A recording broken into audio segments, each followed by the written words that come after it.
Hello everyone, and welcome back to the Fluctus Channel.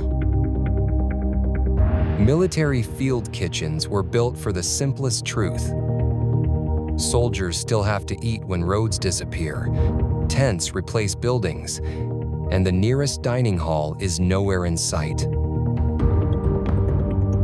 Long before the coming of modular kitchen trailers and insulated food containers, armies relied on mobile mess setups to push hot meals closer to the front. That tradition never disappeared. It evolved into faster, cleaner systems that can be unfolded in forests, training areas, and muddy assembly zones with speed. A field kitchen is not just a stove in the wilderness. It is a temporary restaurant, supply point, sanitation station, and morale center built out of transportable parts. In a modular setup, the process starts with layout. The team chooses the site, positions the kitchen sections, establishes traffic flow, and separates preparation. Cooking, serving, and cleaning areas, so the whole operation does not collapse once hungry troops arrive. Fuel, water, rations, burners, tables, utensils, warming containers, and sanitation supplies all have to be placed in sequence. Once heat comes online, the field kitchen stops looking like a pile of equipment and begins acting like a production line. Pots and pans move into place, ingredients are broken down, and cooks begin timing the meal so large numbers of troops can be fed in waves instead of all at once.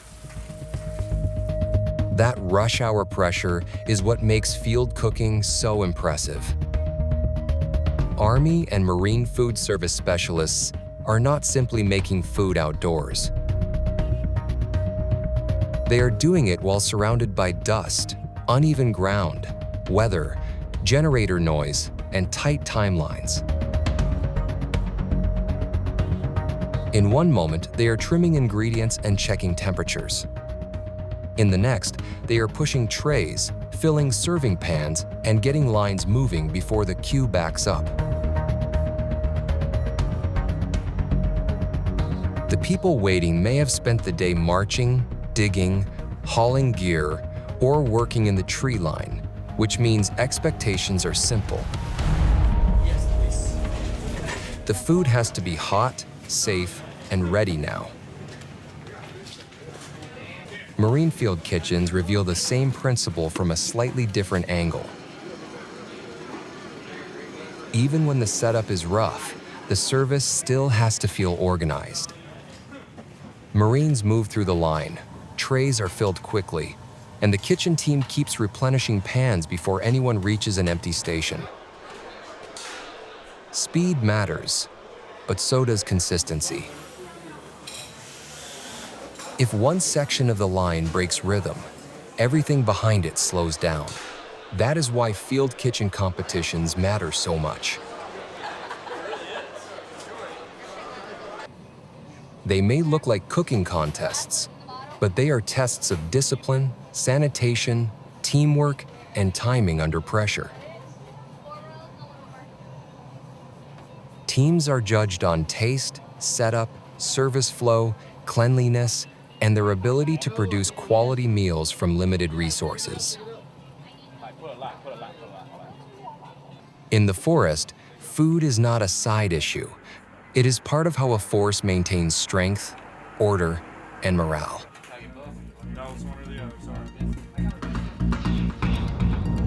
A hot meal served on time can steady a long day of training as effectively as any piece of gear. Mobile kitchens carry more than rations. They carry routine, energy, and a sense of normal life into places where almost nothing else feels normal. Marines cooking on base turns the same field skill into a more stable but no less demanding routine. The The setting is cleaner, the equipment is better protected, and the supply chain is closer, yet the pressure of feeding large numbers on schedule never disappears. In base kitchens, cooks still move like a team under time pressure. Ingredients are prepped in batches, grills and ovens are timed to overlap, serving trays are rotated before they empty, and sanitation stays constant because the pace of service never really relaxes. That is why marine culinary events and competitions are so revealing. They are not only about taste, they measure whether a team can manage preparation, timing, presentation, cleanliness, and customer flow while still producing food that people actually want to eat. The MAJ, General WPT, Hill-style competitions are built around that idea. A winning team has to prove that speed does not destroy standards, and that standards do not kill speed. The process changes again when Marines cook inside a ship. At sea, kitchen work is boxed into steel compartments where space is limited. Ventilation matters, and every movement has to fit inside the rhythm of shipboard life. Supplies do not arrive whenever someone runs short. They have to be planned, stored, and used carefully. Cooking has to mesh with watch schedules, movement of personnel, and the motion of the ship itself. That means shipboard cooking is part culinary skill and part industrial organization. Food is prepared in tighter spaces.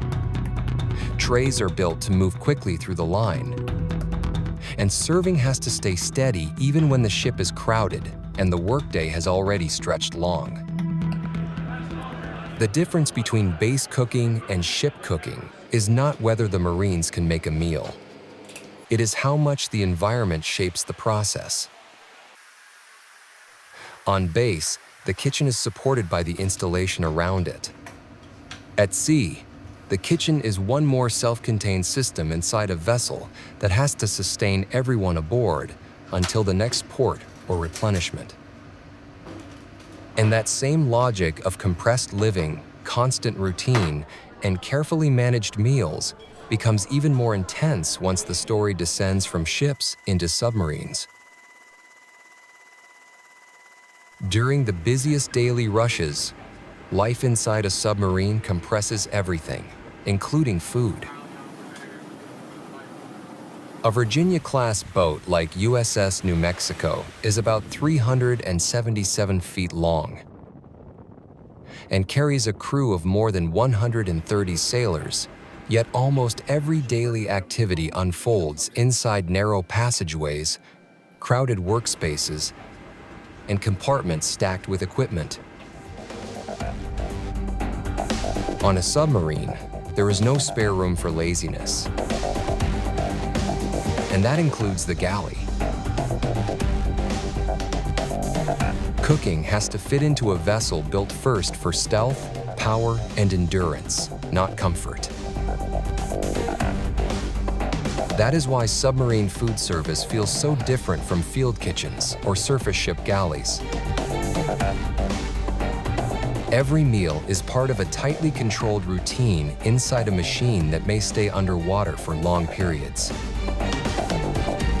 The kitchen process reflects those limits immediately. Storage is precious, prep space is tight, and movement is restricted. Submarine cooks do not have the luxury of spreading out across a broad service area.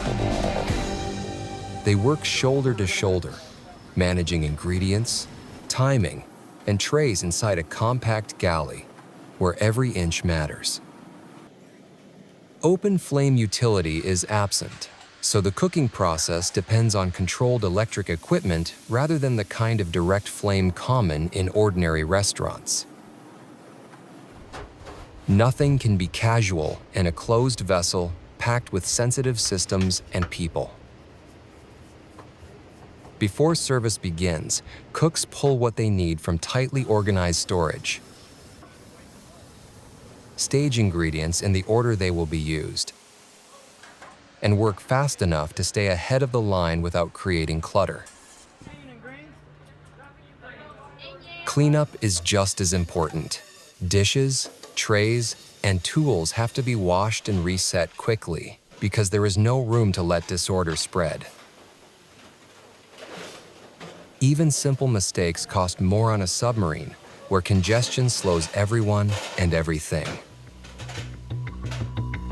Rush hour inside a submarine also feels different because the whole crew cannot simply wander in whenever they like.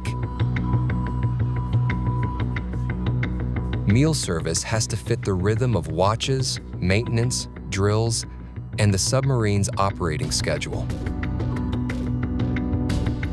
That means the galley has to produce food that can be served efficiently, eaten quickly, and cleaned up without interrupting the rest of the boat. The cooks are not only feeding sailors, they are helping stabilize time on a platform where day and night can blur. Leisure time makes that contrast even sharper. When sailors relax underway, the spaces are still tight, the routines are still shared, and the boat itself remains the center of life. A meal, a short break, and a moment with shipmates carry extra weight because privacy is limited and the outside world is physically absent. That is why food matters so much below the surface. On a submarine, it is not just fuel. It is one of the few repeated comforts in an environment defined by confinement, precision, and constant duty. Good food, served on time, can steady the whole crew during long patrols. And once that is understood, the comparison to another isolated workplace becomes natural. The offshore oil rig, where food also becomes part of survival, morale, and the rhythm of life far from land. That same pattern appears on oil rigs, where food service supports people living in another harsh, isolated workplace. Workers spend long stretches surrounded by machinery, steel, weather, and repetitive schedules far from home. In that setting, the dining area becomes more than a place to eat. It becomes one of the few shared spaces where the pace of the day briefly changes. Kitchen crews on rigs, therefore, do more than cook. They help structure the work cycle itself. Meals break up long shifts, give crews something predictable to look forward to, and provide a bit of comfort in an environment that can otherwise feel mechanical and exhausting. The galley has to stay stocked, organized, and steady because the workforce depends on it not just for calories, but for morale. That is what links the whole story together. In a forest field kitchen, cooks create order out of rough ground and limited equipment. On a marine base or ship, they manage volume and timing in tighter, more controlled spaces. Inside a submarine, they feed a crew packed into one of the most confined military environments on Earth. And on an oil rig, they do something similar for workers living offshore in another isolated steel world.